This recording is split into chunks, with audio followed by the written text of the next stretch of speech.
It will start from the time that you're doing your interviews. So I would feel that your recruitment representative would be the best person to ask. Acho que é muito difícil saber de fato como as empresas se posicionam quando você está do lado de fora.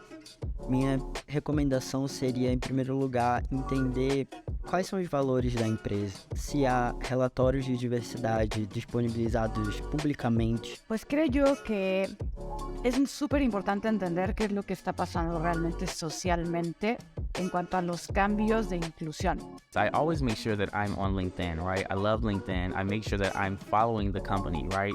To see what they're doing, who they're showing up for, where they're showing up at. No todas las empresas tienen espacios seguros y en este caso Uber sí los tiene.